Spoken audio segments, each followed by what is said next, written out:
Parti pour cette 12e étape du Grand National du Trot sur l'hippodrome du Petit Port à Nantes. Excellent départ de Lumière Céleste à la corde. Un bon départ également à l'actif du numéro 2 Loulou Jet qui sprint actuellement pour prendre le meilleur. Et il va prendre le meilleur d'ailleurs pour aborder le premier tournant. En 3e position Makarika. On est mal parti avec l'Amiral Mosin qui est au grand galop. On est mal parti également avec Lynx du Goutier qui a perdu beaucoup de terrain. De même que Javaki d'Argent, alors que le maillot jaune et le grand favori Land Hanover est déjà dans le coup. Il est dans le peloton. Il rejoint les chevaux du premier échelon alors que Mago du Ravari lui aussi est bien parti, se retrouve à l'extérieur. On est dans le premier tournant avec en tête Loulou Jet le long de la corde. À l'extérieur on va se rapprocher avec notamment au centre Lumière Céleste qui est reprise à cet instant. Junon de la Frette s'est rapproché avec Franck Leblanc et prend l'avantage maintenant à l'extérieur. Mago du Ravari qui a pris un départ remarquable. Il avait été un petit peu hésitant en début de course mais il revient très vite. Le peloton se reforme maintenant. On est pratiquement bientôt dans la ligne d'en face avec Lumière Céleste qui prend les commandes à présent et qui va relayer Junon de la Frette. En 2e position Mago du Ravari qui est déjà là et Chrysospeed avec Jean-Michel Bazir qui vient maintenant à l'extérieur et qui se rapproche en 3e position. Makarika n'est pas très loin. Land Hanover a décidé d'attendre aujourd'hui. Thierry Duval d'Estaing se positionne en 10e position pour le moment, juste devant Quito du Vivier qui a pris un excellent départ aux 50 mètres.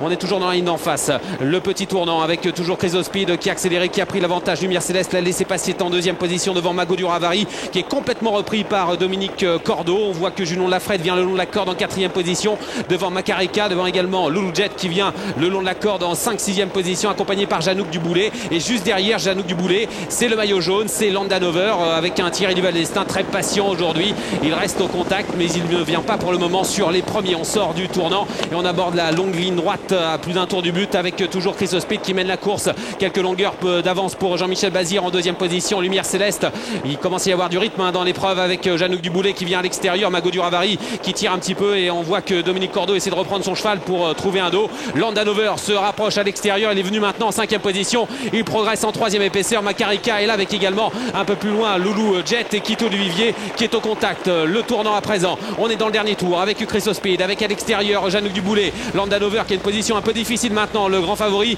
parce qu'il doit voyager en 3e épaisseur au nez au vent. Le long de la corde toujours Lumière Céleste avec Mago du Ravari qui attend son heure en 5e position devant également Junon de la Frette, Makarika, Loulou Jet et Quito du Vivier, alors qu'à l'arrière du peloton on aperçoit Jadot avec également Kitty Voli qui est encore assez loin. Rigaud de Pitt se ferme la marche.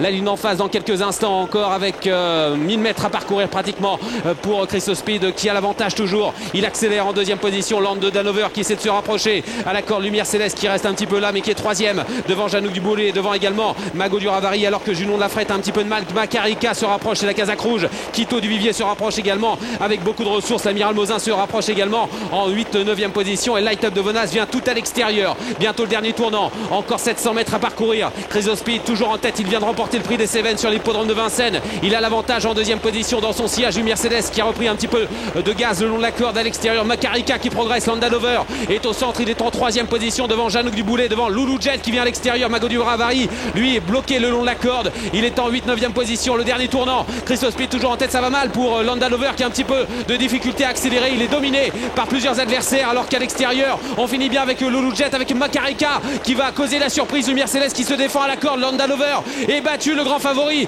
Chrysospeed toujours en tête dans la ligne droite en 2e position. Lumière Céleste qui vient à la corde à l'extérieur. Loulou Jet qui se rapproche avec également Makarika et tout en dehors Kid Speed qui va lutter pour les places. Chrysospeed va remporter cette 12e étape du Grand National du Trot sur l'hippodrome de Nantes avec Jean-Michel Bazir. 2e place pour Loulou Jet qui a très bien fini. 3e place pour Lumière Céleste devant